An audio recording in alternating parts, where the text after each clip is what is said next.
Hello and welcome to the Inside of Junkie's Head YouTube channel where we may or may not talk about everything. Today I would like to share some knowledge about cheats and why is it so easy to cheat. Almost every gamer knows this feeling. It really ruins all the fun when you have to play against cheater. But why is he in the game? Why is he cheating? Who makes these cheats and how do they work? Is there something we can do to stop them? If you have ever asked any of these questions, you came to the right place.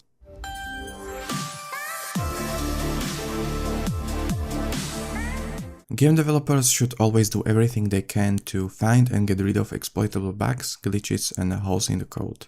The thing is, no matter how hard you try, you will never get rid of everything, especially when developing big games where every addition to the game code can create bugs. I get it, mistakes like this can happen every day. To be honest, in my opinion, there was never a game that was bug-free and perfect on the release. But as I said, devs should really fix major bugs and try to make games more enjoyable and life for cheaters as hard as they can. Except when they don't. In this section I will be talking about times when devs ignored bugs that were game-breaking or pretty much included cheats inside the game. Let's take a journey back in time and talk about an old classic, CS 1.6. It's one of the games that laid the foundation for today's esports. Sadly, just like any other game, it was filled with cheaters. Even worse, we can say that cheats are still included in this game to this day. 16-bit graphic setting used to make you see through smokes with no problems. I realized that it was patched, but I think the update that changed this was in July 2017. That's almost 5 years after CSGO was released and average number of 1.6 players at the time was at 11,000. Making changes or replacing OpenGL32 was a really easy way of walking in some stages of game development. Supposedly it was patched, but I've seen some versions working today. This was or still is a problem. A lot of public cheats aren't detected. There is also something that I would call sound hack or wallbanging sounds. Some sound files in the game can be replaced. These files are used for low health players, hits or fall damage and can be heard by enemies around the player. Replacement files contain heavy breathing and sounds for getting hit with higher quality and increased volume. I know all this sounds weird, but trust me, on packs and mixes it's really OP. It's just interesting that game devs can leave exploitable things like this in the game for so long. Another game like this is PUBG. Introduced to us in early 2017, this game quickly became one of the most played games worldwide. This also means that it is heaven on earth for cheaters, but did you know that cheats were actually inside the game from the start? By trying out different config settings, people were able to remove grass, trees, fog and also certain walls. These commands, at least according to my information, weren't added by the developers of the game. They were already in game's engine and developers probably didn't know about them or forgot to restrict them. In the end, changing the settings should get you banned, but I'm not sure if the commands were restricted. CSGO, just like CS 1.6, had and still has problems with smokes. If you play this game daily, you must have experienced at least one glitched smoke. Sometimes they don't work or show you outlines of enemies because of grenades, molotovs and bullets. Let's don't forget the exploit where you could almost disable them by changing settings in your GPU control panel. Worst bugs are usually solved quickly, but that's not always the case. GTA Online is one of the best examples of code addition resulting in bugs. This is my opinion, so it doesn't have to be true, but the new content feels like it was made by someone else. I mean by different people than the game itself. It makes sense since large portion of Rockstar Games is currently working on Red Dead Redemption 2. Bugs and duplicating glitches are a result of conflicts in the game code, especially with Benny's Motorworks and Criminal Mastermind. To be honest, I have no clue how these people come up with duplicating glitches, for example, because some of them are way too complicated. Obviously, there are more game-breaking glitches that are ignored or were ignored for a long time. If anything comes to your mind, feel free to start the discussion in the comments.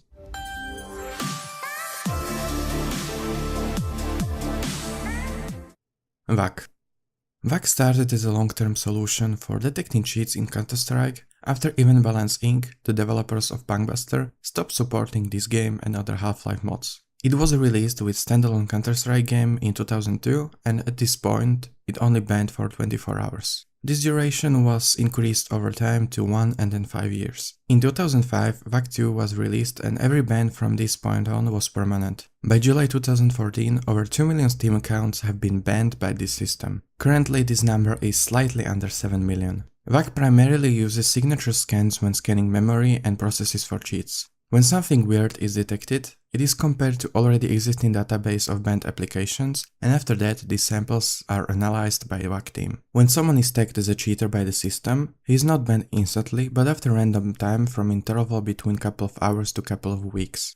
The ban can be held for longer to create banways. Some argue that this is a bad solution because sometimes it lets cheaters stay ban-free longer. But in theory, when hacks stay undetected for a longer time, then more cheaters are banned. Punkbuster. Punkbuster is developed by Event Balance Inc. First beta of this anti-cheat program was announced in September 2000 for Half-Life because at that time Valve had really big problems with cheaters. First game in which it was fully integrated was Return to the Castle of Wolfenstein. It works similar way as VAC, it searches for known cheats using built-in database. Apart from this, it has more functions such as nickname checking so players won't use profanity or support for admins. Sadly, Punkbuster is now considered dead or the worst anti-cheat out there. Even game developers realize this since last game it was used in was Battlefield Hardline back in 2015. Actually, people who wanted to learn how to bypass anti-cheats trained on Battlefield games where PB was used. PB also had problems with a lot of false positives and sometimes it used to kick players from the game for no reason. Some games don't support 64-bit versions of PB, so 64-bit clients couldn't play on secured servers, and lastly, even though admin tools are a good thing, when this power gets to wrong hands, it always ends up badly. Warden.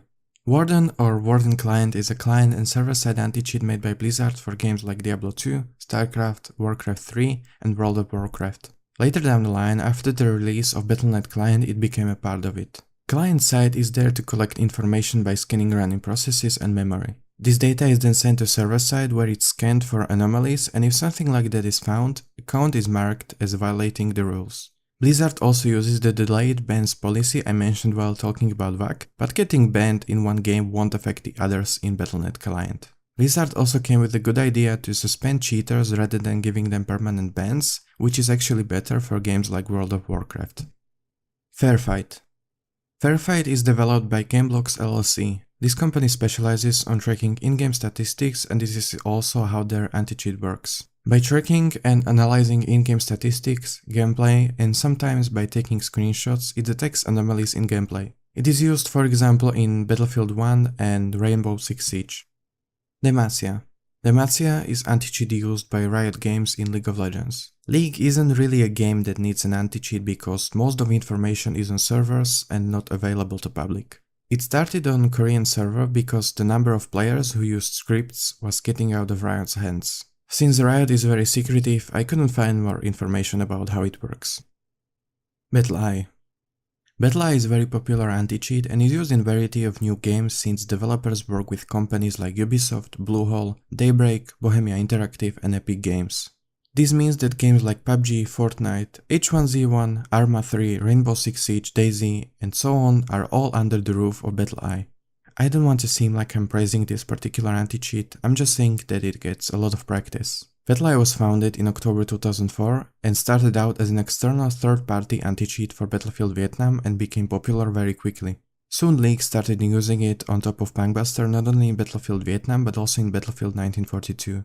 Since 2014, it can also detect cheats which are on kernel level, i.e. driver cheats.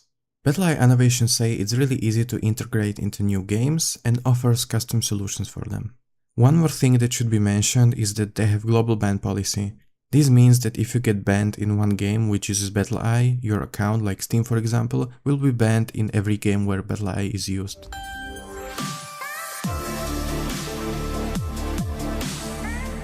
To talk about what kind of cheats there are and how do they work, we first have to specify some terms. There are cheats and hacks. Cheat or cheating is doing something that violates the rules and also improves your performance, chances to win and so on. Hack or hacking is a higher level of cheating and requires more skill and experience. Also, we will have to divide cheats to internal and external cheats. Internal hacks are dynamic link libraries, shortly DLL, that are injected to the game. Injection is changing already running process by forcing it to load a DLL file with modified code. This is done by another program, i.e. injector. External cheats or hacks are separate processes, i.e. executables, but they don't have to necessarily be an executable, like for example macros or lock switch. There is a rumor going around that externals tend to be detected less than internals and vice versa. This is not true, but there is a lot of external hacks that were just copied and pasted, which in most cases leads to instant detection. When it comes down to internal and external hacks, there are two sources of data you can use.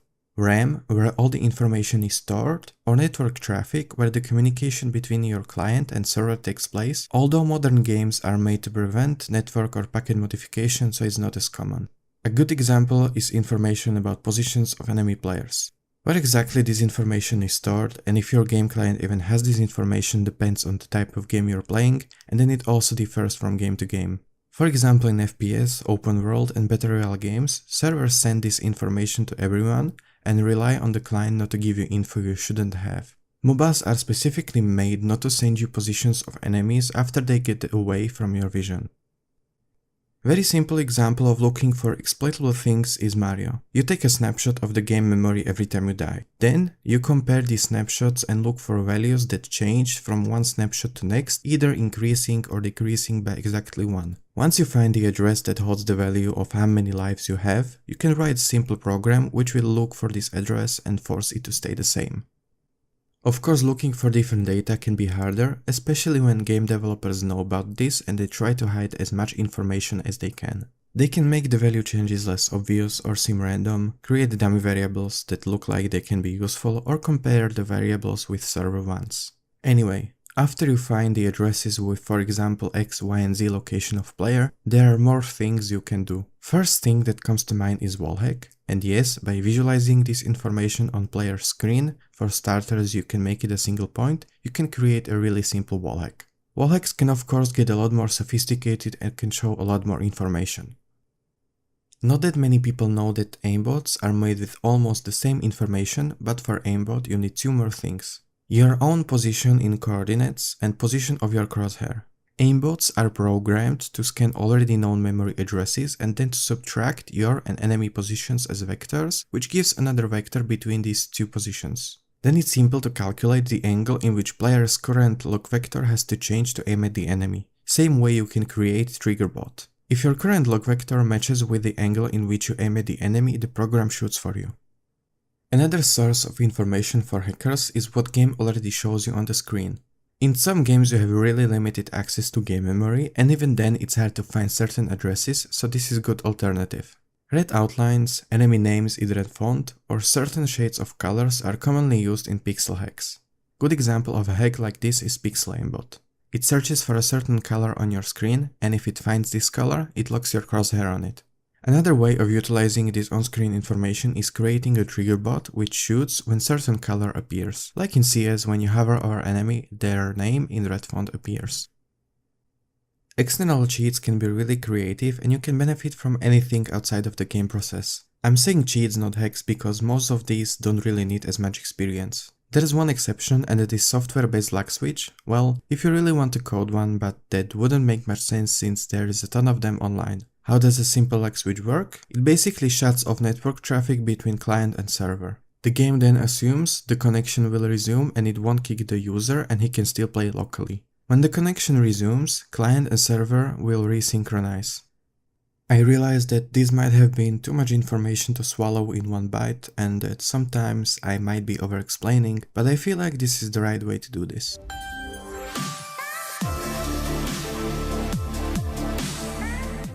Let's dive right into naming these cheats and talking about what they can do in the game or what actions they involve. There might be some things you wouldn't consider cheating, but they actually are.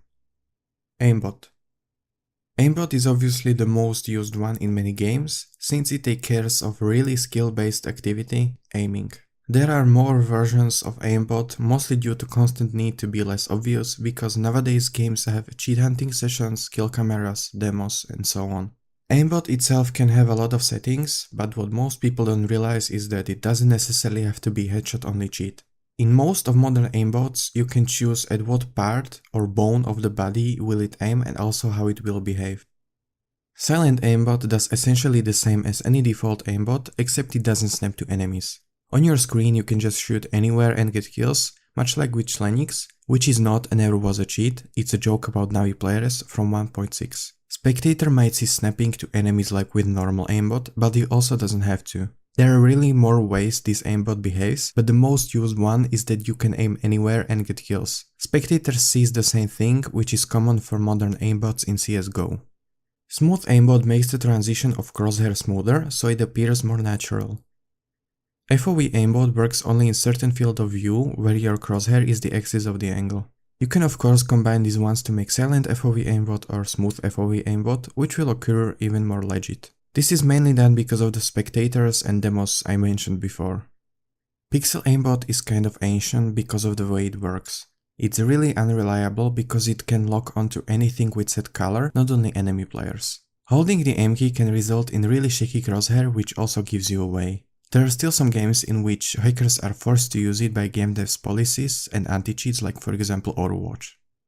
Aimlock locks your crosshair on the enemy after pressing the aim key. Most of the time it locks to the closest enemy from player by distance on the map or by distance from your crosshair. This hack is mostly used in private cheats. Anti-aimbot.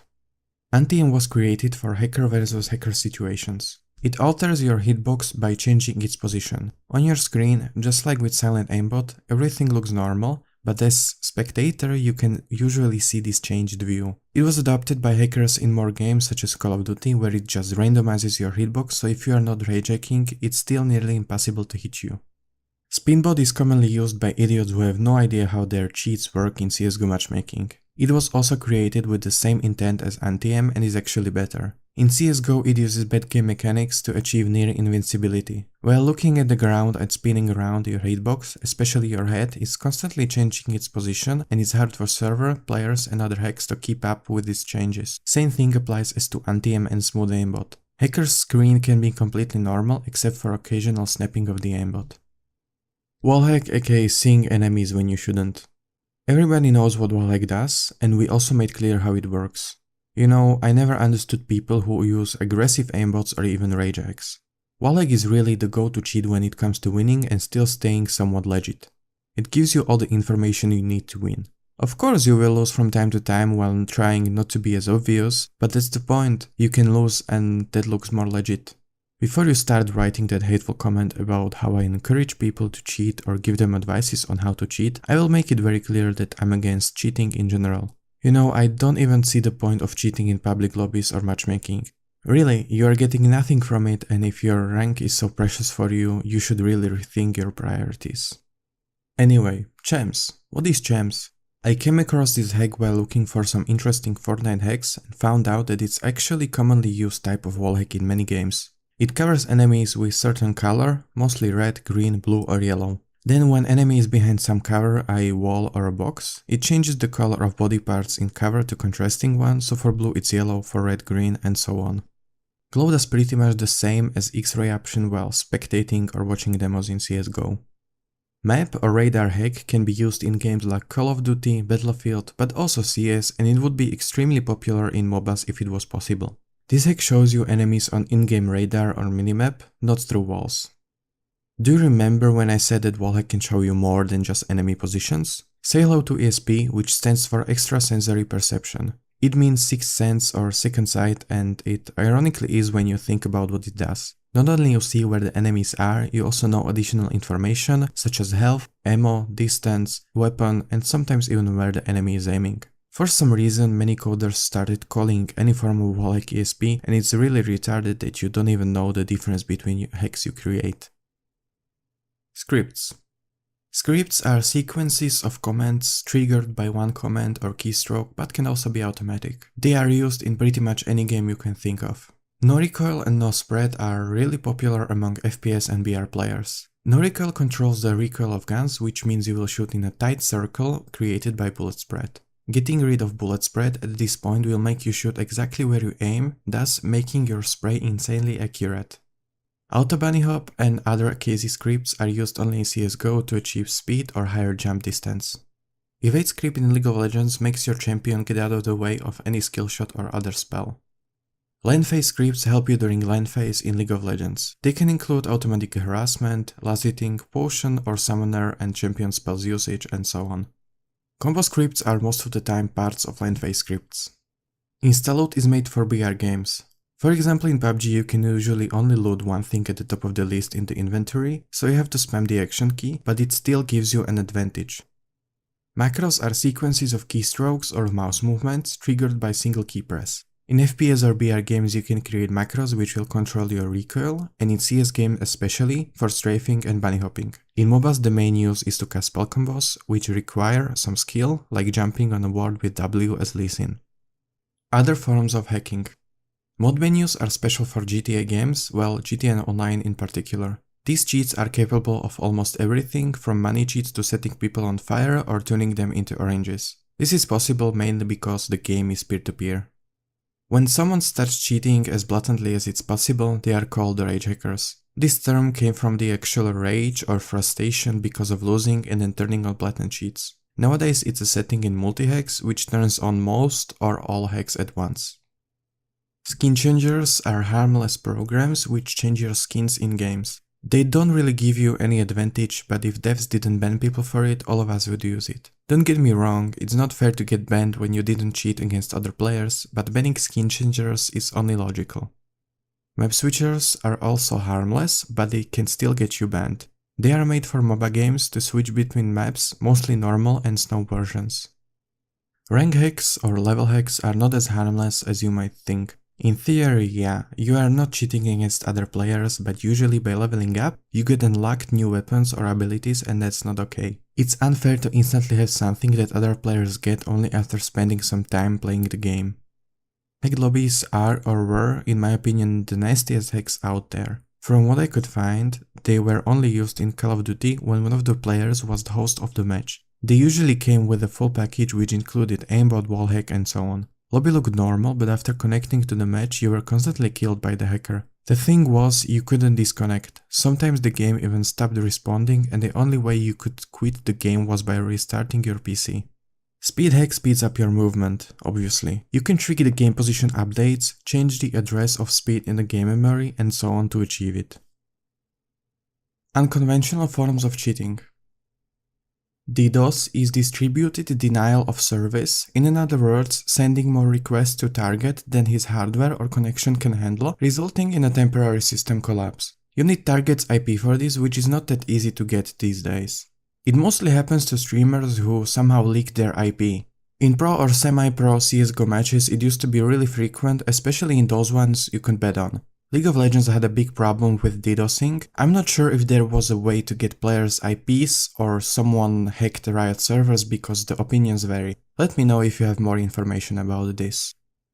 There are two ways to create a lock switch. Software ones are programs which will flood local network with so much data that the bandwidth is almost completely used up. Hardware lock switch is made by putting a switch on the Ethernet cable. Both of these result in a way I explained before, although you can't do this for too long because the game might disconnect you. Actually, in modern games, when you lose connection, your game will freeze with warning or error message, so there are not that many chances to use it.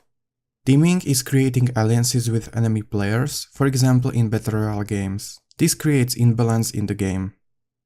Ghosting is a form of teaming. You will need a friend and a program to communicate. Any information about enemy positions, equipment or plans given by your friend in the enemy team is considered ghosting. Stream sniping is pretty much unwilling ghosting. Look, there's nothing wrong with wanting to play with or against your favorite streamer, but if you use his stream to get unfair advantage, you are cheating. The only countermeasure against this is delay on stream or, well, not streaming at all. Streamers usually take notes of stream snipers and their nicknames, and developers actually care and make sure they get banned.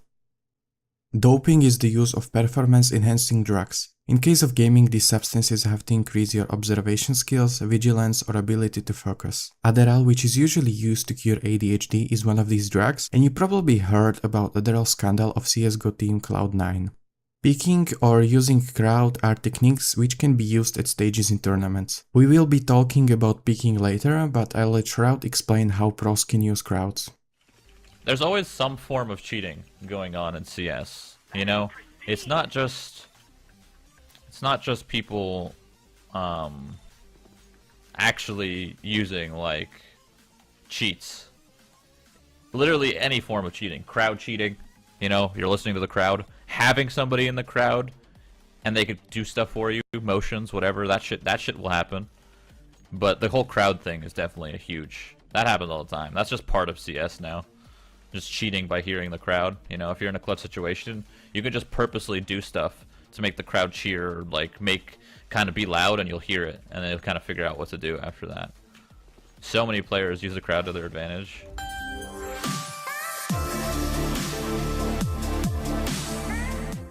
Obviously, there wouldn't be cheats without someone who has experience in coding, some free time, and, well, the will to cheat. This big community is divided into two smaller ones, public and private cheats.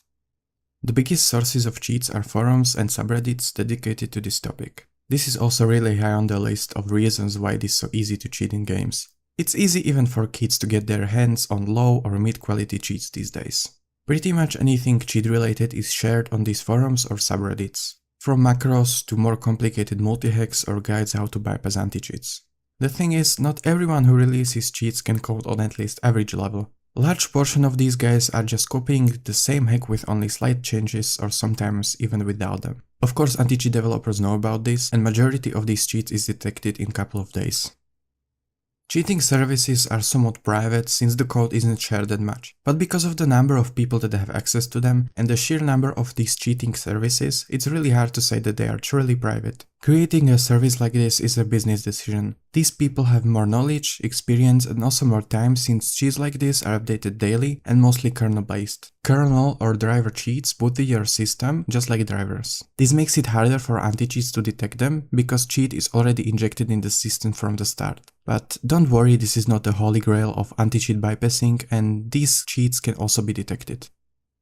Private hacks have a significantly smaller community. Cheat coders usually work for smaller groups of people and hacks are individually tuned. Small number of users guarantees less attention and lowers the possibility of detection. Clients are usually people who have something to lose on the scene, for example tier 2 or 3 players, or are close friends of the coders. Cheats themselves are not aggressive or obvious things like wallhack or aimbots. Really low FOV aimbots, aimlock, or changing bullet trajectory are the way to go, but it really depends on the coders and cheaters' choice. Basic ways of injection are also not used, and instead of them, cheats work through Workshop, Steam Cloud, peripherals, or phones. Prices are obviously on a different level. They start somewhere around 1000 euros. If you are looking for more information, check out links in the description. Those posts might be older, but they still give you an idea about these closed societies. It's really ironic that you can say a lot more about so-called secret society, but when you think about it, it's only logical because it is a more interesting topic than just talking about cheat forums.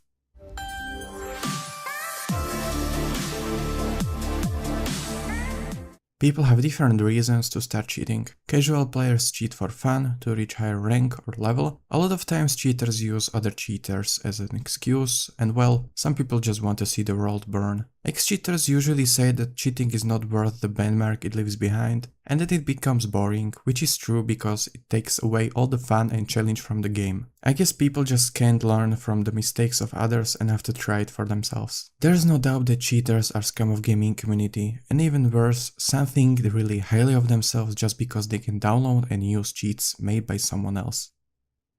There is one exception though, people who stopped cheating and are honestly sorry for it. I don't think these guys deserve to be degraded as they sometimes are. Once a cheater, always a cheater just doesn't always work. Also, I don't think we should praise them just because they stopped. Just, everybody can make mistakes and nothing you or them will say or do can change the past. The point is to realize that you did something wrong and try to improve yourself.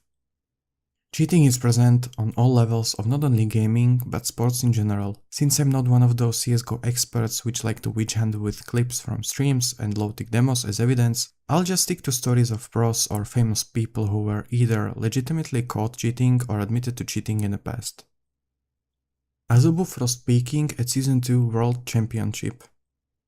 The incident that happened during League of Legends match between Azubufrost and TSM at Season 2 World Championship back in 2012 was already talked about over and over. Long story short, member of Azubufrost Wong quickly checked the screen above the players during pause. The match was restarted and both teams were told to look only at their monitors. After the match it was determined that Wong's actions had impact on the game and Azubufrost was fined $30,000.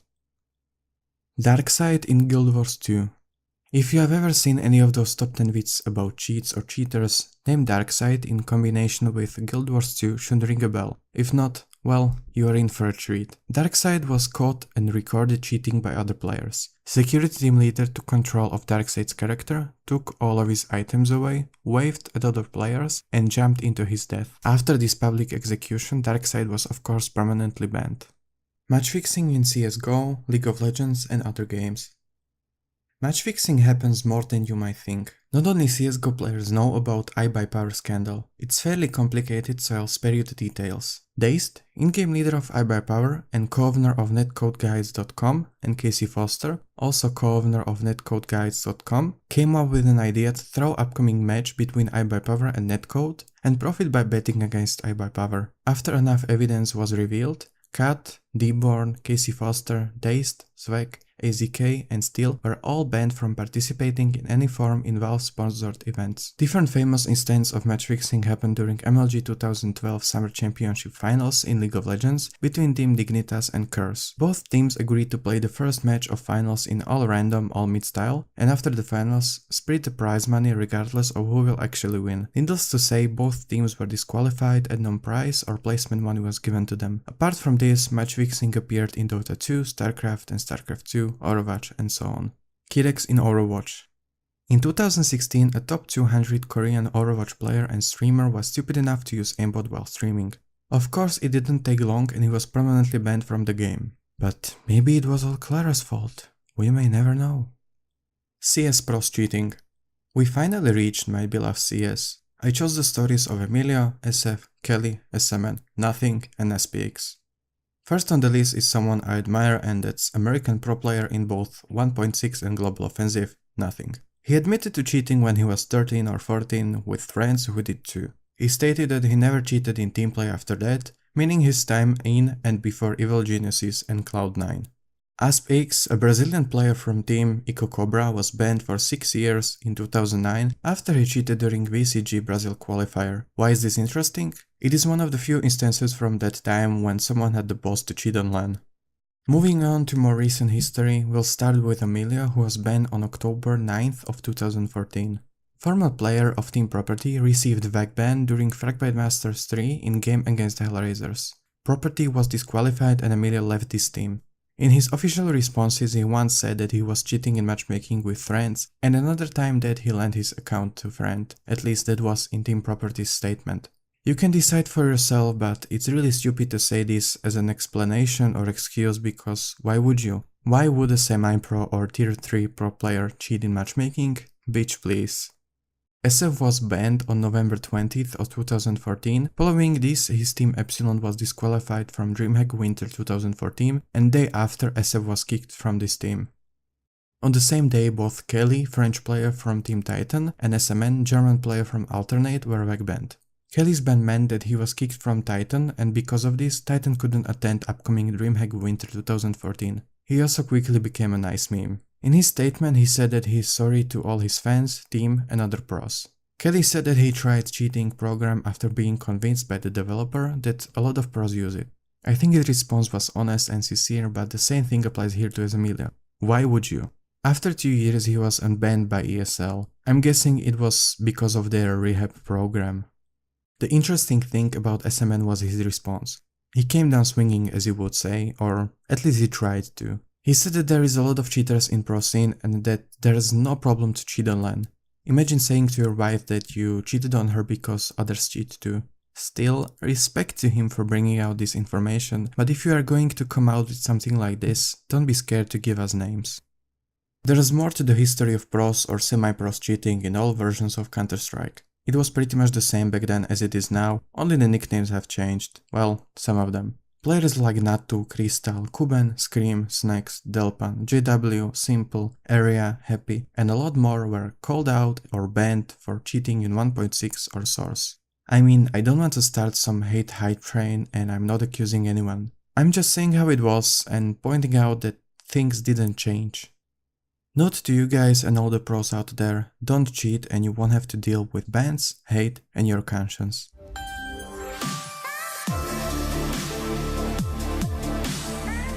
The punishment for cheating isn't really a reason or an answer to the question in the title, but you can't say these things aren't related. Of course, the outcome of cheating should usually be banned, but sometimes devs choose something better, something more creative than just bans.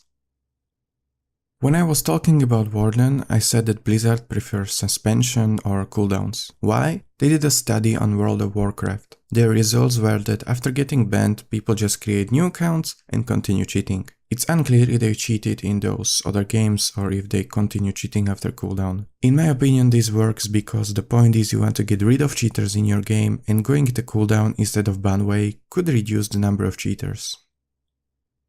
While we are on the topic of just creating a new account after getting banned, I just don't get why would you buy another copy of PUBG to cheat again? I get it with CSGO because it's dirt cheap, but PUBG is like 30 euros. BattleEye says they banned 6k to 13k cheaters per day, and in January 2018 they banned around 1 million of them.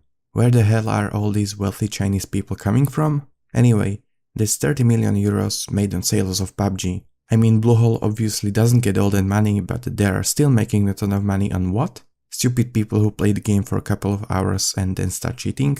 The customers/cheaters have nothing in the end. I mean, they deserve it, and actually by cheating you are knowingly and voluntarily letting game devs scam you.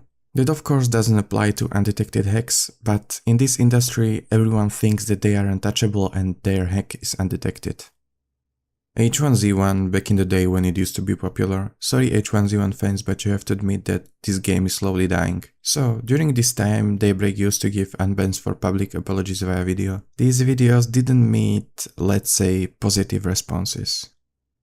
Another instance of cheaters getting what they deserve is something which could be called Riot drops the mic on cheating providers forums. Riot of Penguins from Riot posted on one of scripting sites forums basically saying that they will ban everyone who is or will be subscribed to their cheats. Couple days later they fulfilled their promise and they banned those people. Riot is also known for lawsuits too, by the way. They sued one of the biggest cheat providers and they won the lawsuit. Sometimes cheaters are getting wrecked by cheat creators themselves. For me, the most interesting time this happened was when one guy decided to create somewhat fake cheats. He managed to get at least 3,500 CSGO cheaters banned. In total, he released 3 fake hacks with almost 30,000 views and 6,000 downloads. Before I wrap up this video, I'd like to say something about ban waves. If you are not familiar with this term, it is used for events when a large number of cheaters is banned in one day or in a span of hours. This usually happens when cheat that was undetected for a longer period of time is added to the database and its users are banned. Ways like this can be also created artificially by holding bans longer to reach higher number, to create feeling of, yeah, we are busting those cheating kids in big numbers. Devs can be assholes. Well, in fact, everyone can be an asshole. In CSGO we heard about a lot of big ban waves, but a story in one said, if every ban wave is the huge one, then none of them are. When you realize that VAC is handing out around 100k bans every month since January 2016, and I note that these bans are not only for CSGO, it puts those wannabe big ban waves into better perspective.